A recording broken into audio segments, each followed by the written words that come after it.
So I got a question from one of my followers on Instagram. And essentially the question is asking, is lower volume with really heavy weight better? Or is it true that you can get the same amount of gains from any rep range, from 5 all the way up to 30 reps? Coaches who claim to be science-based seem to be supporting both sides depending on which one it is. Some people say heavier is always better. Others say 5 to 30 reps doesn't really matter, as long as you're going close enough to failure anyway. So which one's right? Well, as a beginner, it actually doesn't really matter that much. A lot of beginners will go to the gym and not really know what they're doing and still see progress. And it's because their body is hyper responsive to pretty much anything they do, as long as it's something they haven't done before. A friend of mine managed to gain 10 pounds of muscle within his first few months of lifting, and he had never really done any kind of lifting before, or really any sports besides swimming, which meant that when he finally started picking up weights, he didn't really know what he was doing, but he still managed to gain a decent bit of muscle. Now, because he didn't know what he was doing, he plateaued very, very quickly, and he didn't get past that plateau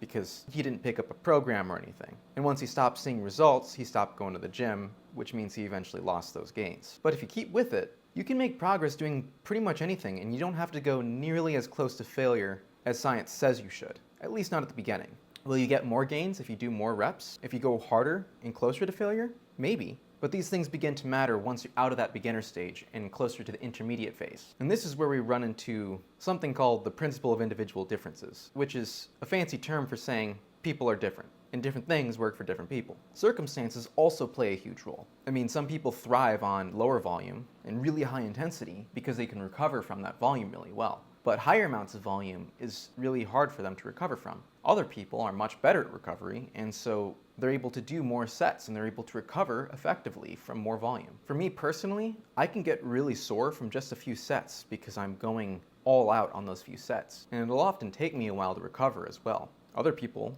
other friends of mine, can do a ton of volume and they're not sore the next day. In other words, some experimentation is required. And whether you're doing that experimentation on your own or with a trainer doesn't really matter, as long as you're, actually figuring out your results and getting something from it. Now, a lot of research does say that more volume is better in pretty much all circumstances. But the problem is almost all of these studies only track short-term results. They don't look at hypertrophy 8 weeks, 12 weeks after the study's done. They only look at the gains that are made during the study. And one of the problems is when you train with higher volume, your muscles have some lingering swelling. This is called edema? Edema, something like that. Pronunciation isn't always my strong suit. And edema isn't true hypertrophy. And if you're a lifter, you know this. If you've gone on vacation for a couple of weeks and don't lift during that period of time, you come back from vacation, you feel like you've lost part of your gains. The thing is, you haven't. Your muscles no longer have that swelling from training all the time. And that's why you might come back from those 2 weeks and you feel stronger than you did before, and you're like, oh, all I needed was a break. And you're surprised that you somehow seem and feel stronger than you were before, even though you look smaller. And it's because you're not smaller. Your muscles haven't shrank. They're just no longer swollen from all of the training that you've been doing. This means that those volume studies that you've heard so much about, where more volume is better, those don't actually demonstrate true hypertrophy. They only show that the muscles got bigger during the training. And they didn't attribute whether or not that those bigger muscles was due to actual hypertrophy or to edema. My personal guess is that most of that is due to edema, with very little actual effect on true hypertrophy. Of course, that's speculation, but a lot of other people agree with me. A lot of individuals who are doing a lot of volume dialed it back and did only a few sets per week, way less volume, see a sudden increase in all of their lifts, and they feel stronger and they can recover better, and they're like, why haven't I been doing this all along? Mike Mentzer was right. Mike Mentzer wasn't right on everything, but there is a point at which more volume isn't always better, even if the studies seem to be saying that. Science is great, but it doesn't tell the whole story, especially when the science itself is limited. And in this case, science in fitness in general is pretty limited. And most scientific influencers or science-based coaches or whatever aren't going to be telling you about the limits of science. They're only going to be telling you about what the science does say, not about what it doesn't say. They tell us about what the science can tell us, not about what the science might not be telling us. I mean, if volume was really the only factor, and more volume was always better, then low volume training should never work as well as high volume training. But it does, which indicates that low volume training has something to it, at least for some people. One of the possible reasons why low volume training can be better is for people who struggle with recovery. If you're training too much, you might not be recovering enough to be able to accommodate that amount of training. And it is true, There's a possibility that more volume is better if you can recover enough. But most people aren't able to recover from 30, 40 sets a week, 30, 40 sets per muscle group per week, to be specific. And this is especially true for people who travel a lot or who can't get a lot of sleep because they're too busy with work or with family or with other things outside of the gym.